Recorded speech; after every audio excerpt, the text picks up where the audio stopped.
রাজনীতি অঙ্গনে তার অনেক অবদান।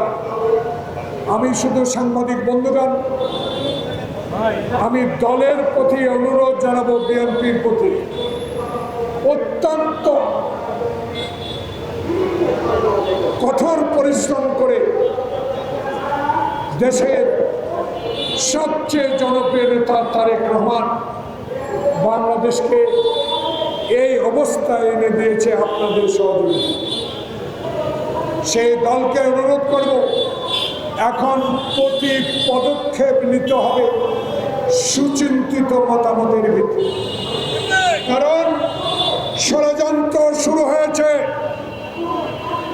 এই ষড়যন্ত্রের মূল হোতাকে ইতিমধ্যেই জনগণ বুঝার চেষ্টা করেছেন, বুঝতে পেরেছেন।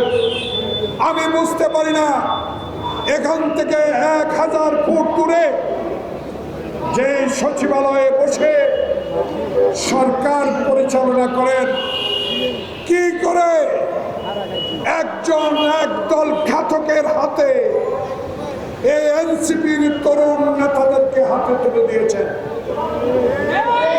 আপনাদের গোয়েন্দা কি এত ব্যর্থ? আপনাদের কি কোনো গোয়েন্দা রিপোর্ট ছিল না?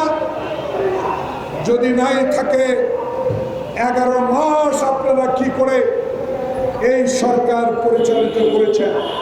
তাহলে জনগণ এখন আর আপনাদের উপর আস্থা রাখতে পারছে না, কারণ আস্থার সংকট আপনাদের মধ্যে। 11 মাস অতিবাহিত হলো, যেখানে সভাপতি 3 মাসে নির্বাচন দিতে পারল, সেখানে আপনার মতো বিশ্বের দরবারে একজন গ্রহণযোগ্য ব্যক্তি কি কারণে 11 মাস বিলম্বিত করছে? এখনো ফেব্রুয়ারির নির্বাচনের কথা বলেছে, কিন্তু দিনক্ষণ তো ঠিক করেন না। তাহলে দিনক্ষণ ঠিক করার জন্য যে অপেক্ষা, সে অপেক্ষার কারণ হলো গোপালগঞ্জে নৃশংস অত্যাচার, অবিচার।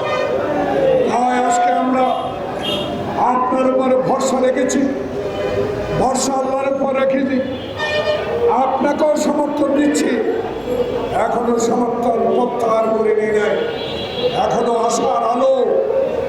আপনি গণতন্ত্র ফিরিয়ে দিবেন, বাংলাদেশের মানুষের ভোটাধিকার ফিরিয়ে দিবেন, বাংলাদেশের মানুষকে অন্তত 2 বেলা পেট ভরে ভাত খাওয়ার ব্যবস্থা করে দেবেন।